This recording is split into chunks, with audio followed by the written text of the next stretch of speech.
تسی جناب ماں کہہ لو تا بھی ٹھیک ہے، دادی کہہ لو تا آدم علیہ السلام نے اپنا ابا کہہ لو، دادا کہہ لو، تے دادیاں دا بھی دادیاں دا دادے تو اس نسبت سے ان کو وہاں اتارا گیا تھا، آدم علیہ السلام کو یہاں سری لنکا جزیرے میں۔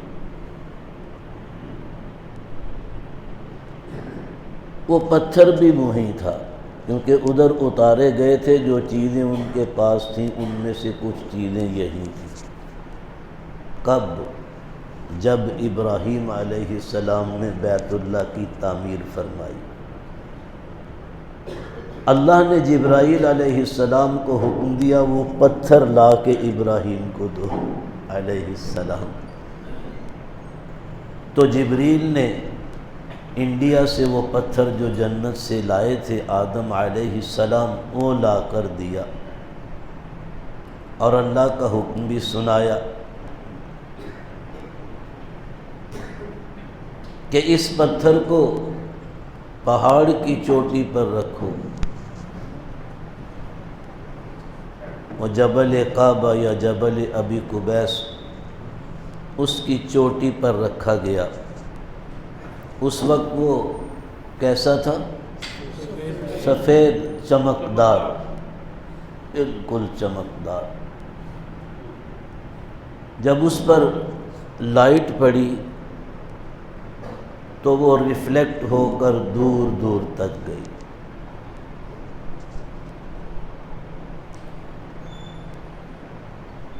حکم دیا گیا جہاں جہاں تک یہ ریفلیکٹ ہو کر لائٹ پہنچی یہ نشان لگا دو، یہ زمین حرم ہے۔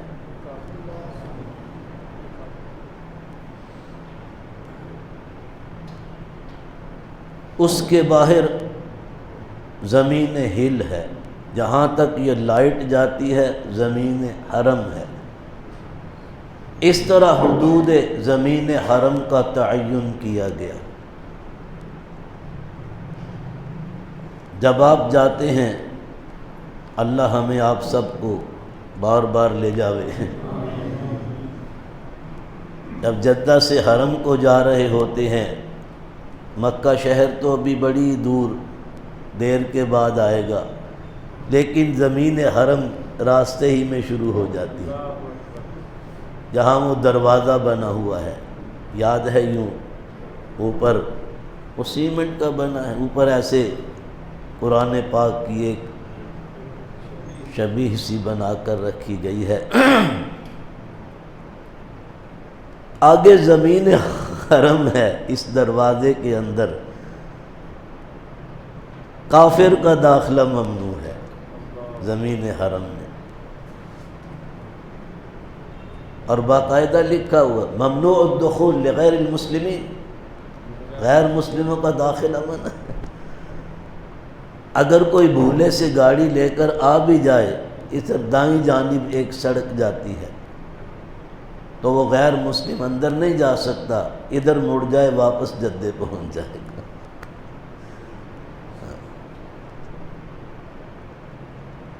تو جناب ابراہیم علیہ السلام نے جب جب اس پتھر کی جہاں جہاں تک لائٹ پہنچی وہ نشان لگا کر اللہ کے حکم پر۔ اب یہاں سے ایک اور بات درمیان میں سمجھ لیں، دنیا میں جتنے مسلمان ہیں حرم کے اعتبار سے وہ 3 قسم کے لوگ ہیں۔ جو حدود حرم کے اندر رہتے ہیں انہیں کہتے ہیں حرمی، یعنی حرم والے، جیسے آپ ہیں سیال کوٹی، یہ یا جو نسبت کی ہے نا آخر میں، کہ سیال کوٹ والا، لاہوری، لاہور والا، یعنی لاہور کا رہنے والا۔ تو حرمی، حدود حرم کے اندر رہنے والا۔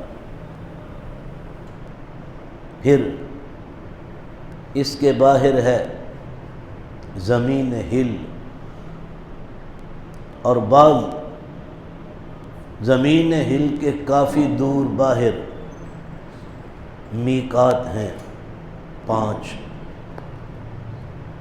5 جگہیں میقاتیں ہیں۔ مدینہ طیبہ سے جو حضرات حرم کی طرف آتے ہیں تو مدینے سے نکل کر آگے تھوڑا ہی چلتے ہیں تو ان کی میقات آ جاتی ہے، اسے کہتے ہیں ذوالحلیفہ۔ آج اس کا نیا نام ہے آبار علی یا ابیار علی۔ حدیث پاک میں دوسری کتابوں میں قانون وغیرہ کی اس کا نام ذوالحلیفہ ہے۔ جو حضرات عراق کی جانب سے جاتے ہیں ان کی میقات آتی ذات العرق۔ جو لوگ مصر اور یورپ وغیرہ کی طرف سے آتے ہیں ان کی میقات ہے جحفہ۔ جو نجد کی جانب سے جاتے ہیں ان کی میقات قرن المنازل۔ اور ہم لوگ مشرق والے اور جنوبی ایشیا وغیرہ کے یہاں کے جو ہم لوگ جاتے ہیں ہماری میقات ہے یلملم۔ تو یوں سمجھے یمن میں ایک پہاڑی ہے اس کا نام ہے، وہ میقات ہے۔ میقات کے اندر اور حرم کی زمین سے باہر جو مسلمان رہتے ہیں وہ کہلاتے ہیں میقاتی۔ زمین حرم کے اندر رہنے والے حرمی آؤٹ سائڈ اور میقات سے ان سائڈ، یہ میقاتی۔ اور ہم اور دوسرے بہت سے دنیا کے لوگ میقات سے جو باہر ہیں وہ کہلاتے ہیں آفاقی۔ کتنی قسمیں ہوئیں حرم کے اعتبار سے؟ 3۔ اللہ رب العالمین نے ہمیں سہولت دی ہے کیونکہ ہمارے لیے بار بار جانا مشکل ہے، تو آفاقیوں کو یہ سہولت دی گئی کہ وہ جب جائیں تو ایک سفر میں 2 کام عمرہ بھی حج بھی کر سکتے ہیں۔ جس حج میں سفر میں ایک سفر میں یہ دونوں کام ہوں اور دونوں کاموں کی پھر نوعیت آگے وہ سمجھ لیں، اگر ایک ہی احرام میں اس نے عمرہ بھی کیا، کھولا نہیں احرام، اسی احرام میں حج بھی کیا، ایک تو یہ ہے، اسے کہتے ہیں حج قران، دونوں کام ایک احرام میں کیے۔ لیکن اس کی پابندیاں بہت زیادہ ہیں اور اس میں اجر بھی سب سے زیادہ ہے۔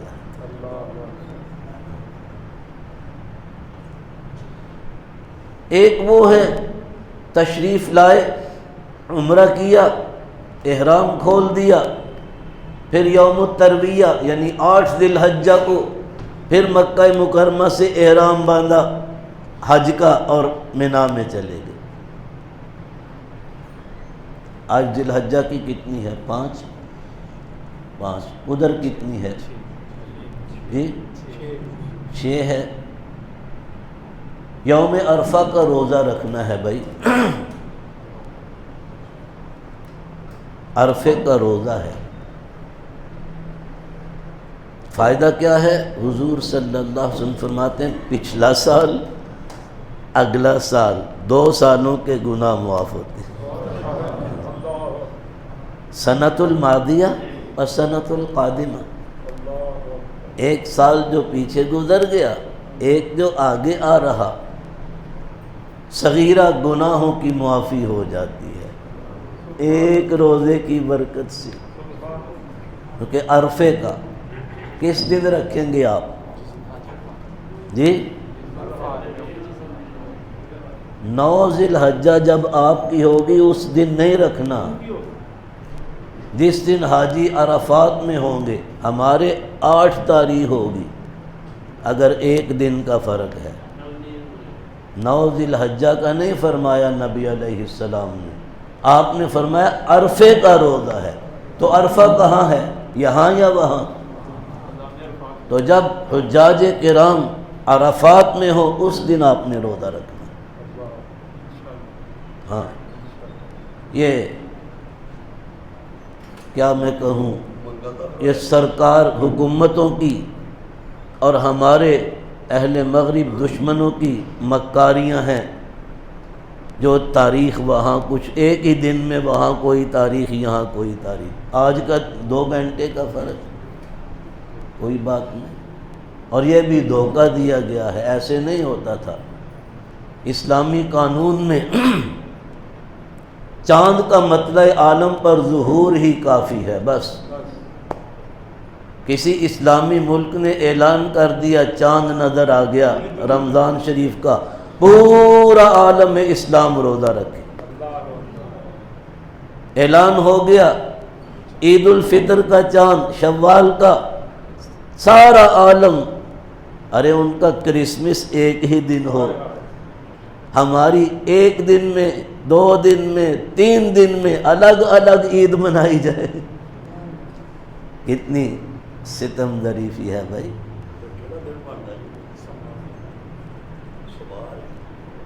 آج جمعہ ہے نا، 5 ہے، 6، 7، 8 ہفتہ، اتوار، سوموار کا روزہ۔ سوموار کو ویسے بھی حضور روزہ رکھتے تھے صلی اللہ علیہ وسلم، یہ آپ کی سنت طیبہ بھی ہے۔ تو پیر کے دن کا، سوموار کے دن کا، کیونکہ اس دن حجاج کرام عرفات میں ہوں گے۔ تاریخ نہیں دیکھنی، دیکھنا یہ ہے کہ حجاج عرفہ